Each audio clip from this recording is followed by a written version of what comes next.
Selamat siang Sobat Plastikos, perkenalkan saya Amira, residen bedah plastik rekonstruksi dan estetik FKUI RSCM.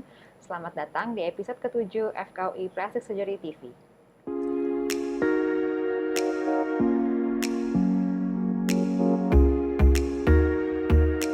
Hari ini kita kedatangan narasumber yang ahli di bidangnya, yaitu staf bedah plastik FKUI RSCM, Dr. Ahmad Noviandi, spesialis bedah plastik dan rekonstruksi, atau akrab dipanggil dengan Dr. Fian. Selamat siang Dr. Fian. Selamat siang, Dr. Amira. Hari ini Dr. Fian akan membawakan topik mengenai mengapa bedah plastik. Nah, sobat-sobat plastikos mungkin masih ada yang bertanya-tanya nih tentang apa saja kasus-kasus yang ditangani oleh seorang bedah plastik dan mengapa ditangani oleh spesialis ini. Setelah ini, Dr. Fian akan memaparkan sekilas contoh-contoh kasus yang akan ditangani oleh dokter spesialis bedah plastik yang kemudian dilanjutkan dengan sesi tanya jawab. Kepada Dr. Fian, dipersilahkan. Baik, terima kasih Dr. Amira. Hari ini saya menyampaikan pertanyaan kenapa sih harus bedah plastik? Jadi mungkin di antara kita ada yang berpikir melihat seperti di gambar seperti ini ya. Yang pertama ada kecelakaan, kemudian pasiennya ditolong oleh seorang dokter bedah plastik. Ternyata setelah selesai, pasiennya mengalami operasi eh, penambahan implan payudara, kemudian pasiennya juga wajahnya dioperasi supaya terlihat lebih baik begitu ya, lebih tampan begitu. Kemudian yang sebelah kanan ada karikatur juga di mana ternyata ada yang beranggapan bahwa setelah dioperasi itu mungkin akan berubah, tapi oleh dokter disampaikan bahwa setelah operasi masih akan tetap seperti sebelumnya, yaitu sebelum operasi dia babi, sesudah operasi dia tetap jadi babi. Terima kasih, lanjutkan. Jadi bedah plastik itu adalah ilmu yang bertujuan memperbaiki defek atau kelainan kongenital atau yang didapat. Kemudian kalau berdasarkan kamus adalah yang berurusan atau yang memperhatikan mengenai fungsi dan penampilan dari bagian-bagian tubuh. Bedah plastik itu ada bagiannya adalah estetik dan rekonstruksi.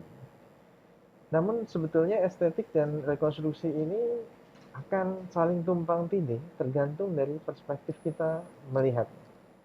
Lingkup bedah plastik di bagian rekonstruksi adalah kelainan akibat kelainan kongenital, trauma, neoplasma, kelainan degeneratif, infeksi, dan luka kronik. Kemudian untuk di bidang estetik yaitu penuaan, kemudian obesitas, kelainan genetik. Ada juga yang mengikuti tren dan memperbaiki penampilan. Selanjutnya dalam bedah plastik ada prinsip-prinsip yang utama dipegang sebagai panduan dalam menangani pasien, yaitu untuk memperbaiki dari penampilan atau luka itu menggunakan jaringan yang mirip. Kemudian hemat dan teliti dalam tindakan operasi, lalu memperhatikan sasaran jangka panjang. Nah, setiap pasien memiliki kebutuhan yang berbeda-beda, namun pada akhirnya semua bertujuan untuk mencapai bekas luka atau scar yang samar atau sulit untuk dilihat. Seperti kita perhatikan pada gambar di sebelah kanan bahwa ada pasien dengan luka di daerah sekitar bibir. Kemudian setelah lukanya sembuh, kita bisa lihat skarnya sulit untuk dicari ya, tidak terlihat gitu ya. Memang ada, tapi kita usahakan jangan terlalu terlihat. Kemudian satu lagi adalah pasien dengan kehilangan ujung jari atau avulsi. Nah, ini kita perbaiki dengan jaringan dari tempat lain yang mirip sehingga tidak terlalu terlihat bahwa ini sudah dilakukan tindakan perbaikan.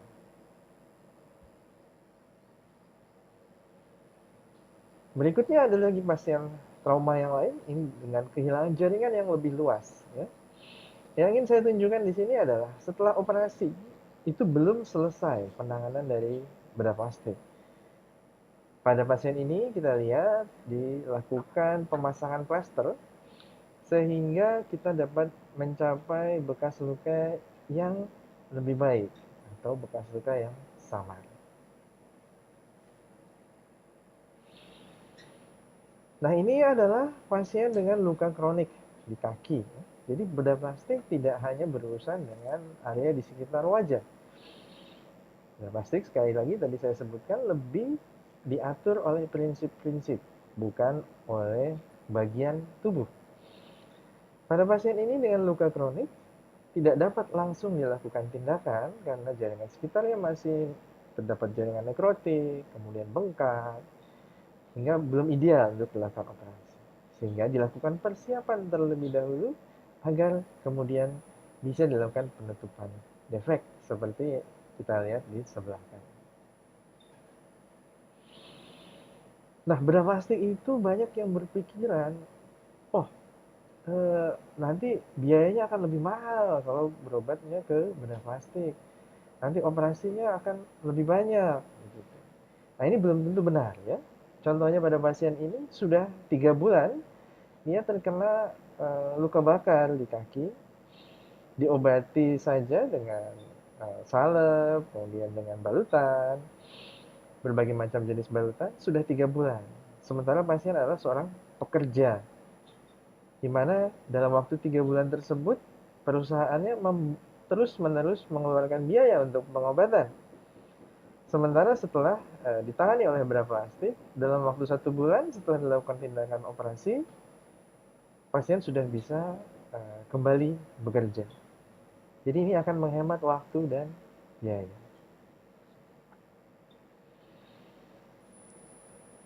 Nah, kita berlanjut selain tadi rekonstruksi ada bedah estetik ya. Nah, bedah estetik ini biasanya melakukan sesuatu untuk memperbaiki yang pada umumnya dianggap bukan masalah. Nah, seringkali ini ada yang bisa kita perlu untuk lihat lebih teliti apakah ini memang sebuah operasi estetik ataukah operasi rekonstruksi. Nah, ini membutuhkan kerjasama dan pengertian dari dokter dan pasien. Ya, ada yang faktor-faktor yang mempengaruhi dalam hasil dan risiko pada operasi. Yang pertama adalah keinginan pasien dan kebutuhan pasien. Belum tentu keinginan ini sama dengan kebutuhan. Mungkin ada faktor lagi yang berpengaruh dalam diri pasien, misalnya ada genetik, penyakit yang lain, konsumsi obat-obatan tertentu, kelainan metabolisme, dan sebagainya. Juga kepatuhan pada perawatan pasca operasi. Kemudian baru dipengaruhi juga oleh keahlian dokter dan metode serta tindakan yang dipilih. Kemudian bagaimana operasi estetik itu yang rasional? Jadi rasional itu artinya sesuatu yang dipikirkan dengan baik. Nah, ini sesuai kesepakatan bersama antara dokter dan pasien atau klien ya. Kalau pasien yang tidak ada kelainan ya kita sebut namanya klien ya, dia ingin meningkatkan sesuatu, misalnya ingin perbaiki bentuk hidung, bentuk mata dan sebagainya, itu kita sebut klien ya, karena dia sebetulnya bukan pasien karena pasien itu membutuhkan pengobatan gitu ya. Hasil yang diinginkan itu sebaiknya relatif terukur sesuai dengan kebutuhan tadi dan kemampuan dokter. Nah, kalau ada risiko, ini risiko harus diterima sebagai risiko bersama. Sehingga tidak ada saling menyalahkan nih antara dokter dan pasien. Nah, perbedaan bedah plastik apa sih dibanding yang lain? Kalau saya bisa simpulkan, terutama adalah penanganan komplikasi. Dimana kalau bedah plastik mengerjakan tindakan, sudah siap dengan menangani komplikasinya. Tidak seperti mungkin seperti ditunjukkan di gambar ini, ada pasien disuntik silikon oleh praktisi yang bukan dokter ya, menyuntikkan ke penis ya. Nah, ini butuh penanganan dari bedah plastik seperti yang di sebelah kanan sesudah dilakukan terapi eksisi dan skin graft. Nah, ini ada contoh-contoh bedah estetik yang lain ya, menghilangkan santelasma yang sebelah paling kiri, di palpebra, kemudian facelift yang di tengah, kemudian reduksi dan mastopeksi atau operasi pada payudara di sebelah kanan. Baik, mungkin itu yang bisa saya sampaikan, Dokter Amira. Terima kasih atas penjelasan Dr. Fian yang sangat jelas dan pastinya memberikan informasi tambahan kepada sobat-sobat plastikos yang ada di rumah. Selanjutnya dok, ada beberapa pertanyaan nih yang sobat plastikos juga bertanya-tanya pastinya. Misalnya, pada kasus-kasus yang dijabarkan tadi dok, kalau tidak ditangani oleh spesialis bedah plastik, kira-kira apa ada resiko bagi pasien? Baik, jadi bedah plastik tadi saya sampaikan bahwa mempunyai ciri-ciri bisa menilai masalah itu secara lebih komprehensif dan memperkirakan bagaimana hasilnya di masa depan ya. Ya ini mungkin khas untuk disiplin yang lain mungkin tidak begitu diperhatikan. Sehingga kalau misalnya ada kasus-kasus yang dikerjakan tidak oleh bedah plastik, padahal seharusnya oleh bedah plastik, maka kemungkinan ada dua ya. Pertama mungkin ada permasalahan pada fungsi. Permasalahan pada fungsi ini seperti tadi yang saya sampaikan bahwa ada pasien sudah 3 bulan tidak dilakukan tindakan, padahal kita seharusnya bisa melakukan operasi, tapi tidak dikerjakan sehingga lebih lama untuk sembuhnya. Yang kedua adalah bila dilakukan tidak tepat, itu maka mungkin akan mengakibatkan bekas luka ya. Bekas luka ini bisa mulai dari bekas lukanya hanya terlihat saja sampai dengan bekas lukanya ini mengakibatkan kelainan. Misalnya seperti kontraktur. Mungkin dua itu yang bisa saya sampaikan, Dr. Amira. Baik dok, terima kasih dok. Ada satu lagi dok pertanyaan yang mungkin Pak Sobat Plastikos juga bertanya-tanya. Dari pengalaman dokter nih selama ini, apakah kasus-kasus bedah plastik seperti pada trauma tadi itu ditanggung nggak sih dok oleh asuransi kesehatan atau ketenaga kerjaan?